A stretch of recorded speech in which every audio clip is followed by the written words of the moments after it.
Friends, welcome back to my channel and Radhe Radhe आप सभी को। तो आज का वीडियो रिएक्शन वीडियो होने के साथ साथ एक बहुत ही ज़्यादा इंफॉर्मेटिव वीडियो भी है। तो आपको आज का वीडियो ज़रूर देखना है और बिना स्किप करे हुए ज़रूर देखना है। जो भी चैनल में न्यू है प्लीज़ चैनल को सब्सक्राइब ज़रूर करें और नीचे एक नोटिफिकेशन आइकन आता है उसको हिट कर दें ताकि मैं जब भी कोई न्यू वीडियो अपलोड करूँ आप सभी को उसका नोटिफिकेशन मिल जाए। साथ ही साथ जितने भी इस वीडियो के माध्यम से मेरे साथ नए जुड़े हैं आप सबकी जानकारी के लिए बता देती हूँ कि मैं रिएक्शन एंड रिव्यू वीडियोज़ बनाती हूँ आपके favourite blogger, controversies, trending news से रिलेटेड। तो अगर आपका भी कोई फेवरेट टॉपिक है या कोई ऐसा ब्लॉगर है जिसके ऊपर आप चाहते हैं कि मैं रिएक्शन दूँ सो प्लीज़ कमेंट सेक्शन में ज़रूर बताइएगा। वैसे तो बसंती का अपने आप में जो टॉपिक है वो बहुत ही गंभीर टॉपिक है, लेकिन उसके अलावा हमारे हिंदुस्तान में दो मुद्दों पे इस समय बहुत ज़्यादा न्यूज़ आप सब ने भी आई एम श्योर सुनी होगी। एक मुद्दा है असम की आरती कुमारी दास का और दूसरा है हमारे उत्तराखंड की अंकिता भंडारी का। दोनों ही लड़कियों के साथ दुष्कर्म हुए हैं। फिलहाल मैं आपको बता देती हूँ कि अगर बात करें अंकिता भंडारी की तो अंकिता भंडारी के केस को ऑलमोस्ट 2 साल से ज़्यादा हो चुके हैं। 19 साल की अंकिता भंडारी जो एक रिसेप्शनिस्ट की जॉब करा करती थी, इनका जो शरीर था वो नदी में फेंका हुआ पाया गया था। हालांकि अपराधी जेल के अंदर हैं लेकिन अभी तक उनको सज़ा नहीं मिली है। इस चीज़ के लिए प्रदर्शन पे बहुत सारे उत्तराखंड के लोग सड़कों पे उतर आए हैं कि आखिर में न्याय मिलने में इतनी देरी क्यों लग जाती है। अंकिता भंडारी के माता पिता का इस समय रो रो के बहुत बुरा हाल है। इनफैक्ट जो उनके सपोर्ट में कोई पत्रकार आए भी थे उनको भी पकड़ के जेल में डाल दिया गया है, जिसकी वजह से उत्तराखंड की जनता के दिल में बहुत ज़्यादा आक्रोश है और सब जगह बस यही हो रहा है कि अंकिता भंडारी को आखिर इंसाफ कब मिलेगा।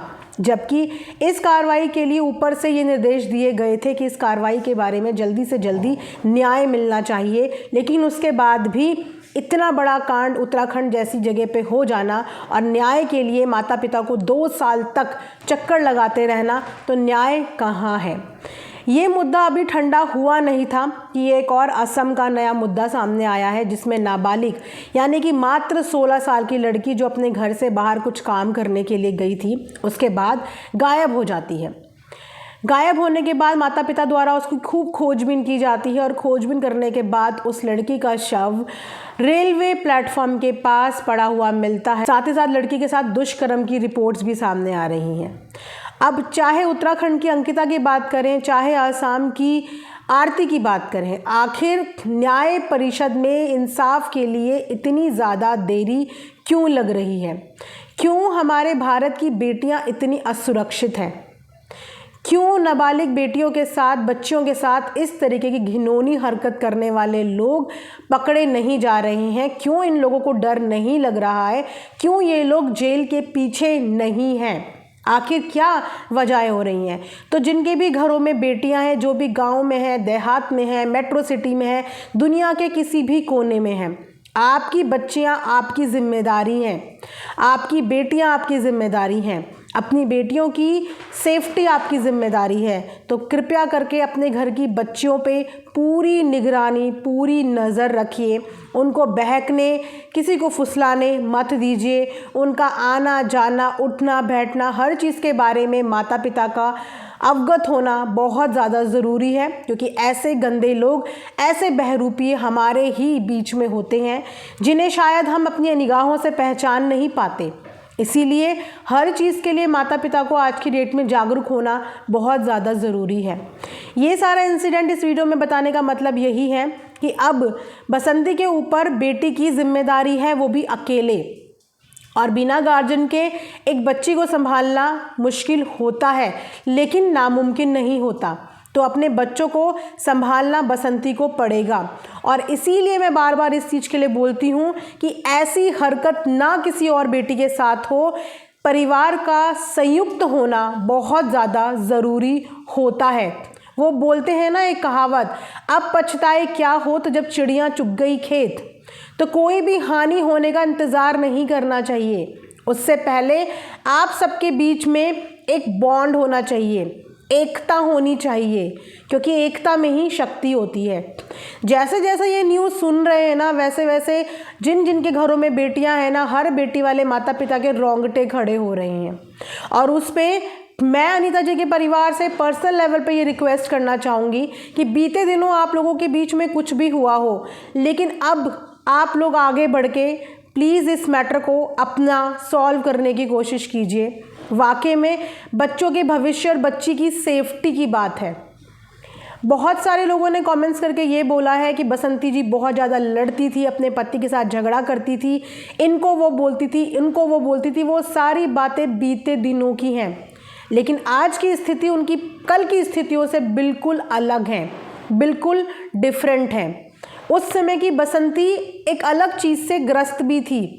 एक इंसान, एक पति एक पत्नी का सहारा होता है, एक पति एक पत्नी का सुरक्षा कवच होता है। माता पिता अपनी बेटी की शादी किसी लड़के से करते हैं, किसी आदमी से करते हैं, इस आशा में कि वो आदमी ज़िंदगी भर उनकी बेटी का ख्याल रखेगा। लेकिन जब किस्मत ख़राब हो और वो आदमी ख्याल रखने की बजाय मुश्किलें खड़ी करने लगता है, तो उस केस में झगड़े होते हैं, लड़ाइयाँ होती हैं। क्योंकि जिनके घरों में ऐसे एडिक्टेड आदमी होंगे, ऐसे बहुत सारे परिवार हैं जिनके घरों में बहुत सारे आदमियों को शराब की लत होती है, और उनकी औरतों की ज़िंदगी क्या होती है ये बहुत बेहतर कोई जानता होगा।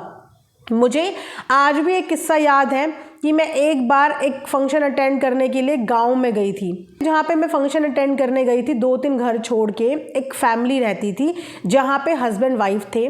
वाइफ 8 मंथ्स प्रेग्नेंट थी और उनके हस्बैंड को भी शराब पीने की लत थी। घर में उनके हो गया झगड़ा, मार पिटाई हुई, आदमी ने हाथ छोड़ा, पैर मारा या क्या किया। उसी समय उनकी वाइफ की वो हालत थी, 8 मंथ्स की प्रेगनेंसी, और उनकी वहीं पे ब्लीडिंग शुरू हो गई। मैंने अपनी ज़िंदगी में ये सब चीज़ें कभी देखी नहीं, लेकिन वो फर्स्ट टाइम था कि मैंने अपने सामने से सारी चीज़ें विटनेस करी। शायद गांव के लोग ये सब चीज़ें देख देख के मन पक्का बना लेते हैं या उनको आदत हो जाती है, लेकिन मेरे लिए ये सब कुछ बिल्कुल नया था। मैं उठ के वहाँ पे गई, बिना जाने पहचाने, मैं नहीं जानती थी कि वो कौन है। मैं वहाँ पे गई, मुझे इतना गुस्सा उस समय पे आया, मैं आपको बता नहीं सकती कि मैंने कैसे करके अपना गुस्सा कंट्रोल करा। मैंने उनके आदमी को धक्का देके साइड किया, उनकी वाइफ को उठाया, एम्बुलेंस में कॉल किया। वो गरीब लोग थे, गरीब फैमिली थी। एम्बुलेंस में कॉल करवाया और पर्सनली एम्बुलेंस के पीछे हमारी भी गाड़ी गई। आप यकीन मानिए उस जगह के हर मेडिकल हॉस्पिटल ने उनका केस लेने से मना कर दिया। उनका केस उस जगह पे किसी ने भी नहीं लिया। 4-5 घंटे के ट्रैवल पे ऋषिकेश हम लोग गए, मुरादाबाद गए, उसके बाद जाके बहुत मुश्किल से एक हॉस्पिटल ने उनका केस लिया और तब उनका ऑन द स्पॉट सिजेरियन करके उनका बेबी डिलीवर करवाया गया। तो ये चीज़ें मैंने अपने सामने विटनेस की है। तो शराबी इंसान या जिसको लत होती है वो क्या कर सकता है, ये मैंने उस दिन देखा। और उस दिन के बाद मैं सच में ऐसी महिलाओं को सल्यूट करती हूँ जिनके घर में इस तरीके के लत होती है। अब औरत क्या करे, सब कुछ सह लेती है लेकिन कभी भी अपने पति का बुरा नहीं कर सकती। गुस्से में वो लड़ती भी है, अपने आप को बचाने की कोशिश भी करती है। बहुत कुछ निकलता है इंसान के मुंह से, गुस्से में गालियाँ भी निकलती है, कोसना भी निकलता है, लेकिन औरत वो कमज़ोर कड़ी होती है ना कि बोल भी देगी लेकिन उसके बाद दुख में देख भी नहीं पाएगी। एक पति पत्नी का रिश्ता ही ऐसा होता है। तो हो सकता है कि जब उन पे बीतती होगी उस समय पे उन्होंने बहुत लड़ाइयाँ करी, बहुत झगड़ा करा, लेकिन उस समय का सिनेरियो कुछ और था। लेकिन जब पति बिना पिए हुए की हालत में आता है तो हर बीवी को अंदर से बहुत खुशी होती है और वो खुश होती है इस बात को सोच के कि आज मेरे पति ने पी नहीं है, आज उन्होंने नहीं पी है। इस चीज़ से ही वो बहुत ज़्यादा खुश होती हैं। तो जो नफ़रत होती है वो लत से होती है, पति से नहीं होती। जो चिढ़ होती है वो गंदे ऐबों से होती है, किसी को अपने सुहाग से नहीं होती। अगर आज की डेट में उनका सुहाग उजड़ गया है तो वो लत को ख़त्म करना चाहती होंगी, अपने सुहाग को ख़त्म नहीं करना चाहती होंगी। इस चीज़ को प्लीज़ आप लोग समझने की कोशिश कीजिए और इतनी ज़्यादा नफ़रत मत बिठाइए। पिछले दिनों को भूल के एक बार उनको मौका तो दीजिए, अपने आप को तो मौका दीजिए, नए सिरे से कुछ चीज़ें शुरू करने की कोशिश तो कीजिए। अभी उन्होंने कुछ भी शुरुआत नहीं करी है। जैसे कि चाहे कोई लड़ाई हो, चाहे कोई झगड़ा हो, चाहे कोई प्यार हो, हर रिश्ता दोनों तरफा से चलता है, एक तरफा रिश्ता नहीं चलता। अगर एक इंसान लड़ रहा है तो दूसरे ने भी लड़ाई करी होगी, तभी पहला भी लड़ रहा होगा। और अगर प्यार कर रहा है तो दूसरे ने भी प्यार दिखाया होगा, तभी पहला भी प्यार कर रहा होगा। तो किसी भी झगड़े में, किसी भी कलेश में कभी भी किसी एक जने की गलती नहीं होती है, दोनों की गलतियां होती हैं। फिलहाल जो हमारे हिंदुस्तान में या हमारे इर्द गिर्द जो खबरें सुनने में आ रही है ना, इसमें मैं आप सबका भी यही सहयोग चाहूँगी कि सबसे पहले आप लोगों की जो सपोर्ट है वो अपने घरों की बेटियों को, अपने देश की बेटियों को सुरक्षित करना है। आप उनके बारे में सोचिए, पिछले दिनों क्या हो गया उन सब चीज़ों के बारे में मत सोचिए। मैंने जैसे ही ये सब चीज़ें सुनी, यकीन मानिए मेरी एकदम से, कहते हैं ना, मेरा विचार में एकदम से गोल्डी का चेहरा आ गया। मैं डर गई इस चीज़ से, क्योंकि मैं इतने दिनों से, बोलते हैं ना, जब हम इतने दिनों से किसी के बारे में वीडियोस बना रहे होते हैं तो वीडियो के माध्यम से ही हमारा कनेक्शन डेवलप होने लगता है। तो वो कंसर्न, आउट ऑफ कंसर्न, मेरे को ये कंसर्न हुआ कि वाकई में बच्चों की सेफ्टी माँ बाप भी नहीं कर पा रहे हैं, वहाँ पे बिन बाप की बच्ची की सेफ्टी का क्या होगा। तो इसीलिए मैं चाहती हूँ कि आप सब लोग मिलकर ये कोशिश करें कि ये दोनों परिवार आपसी मनमुटाव को भुलाकर एक दूसरे के लिए ना कुछ करें तो कम से कम एक दूसरे के लिए खड़े हो जाएं, परेशानी दिक्कतों में एक दूसरे के साथ रहें।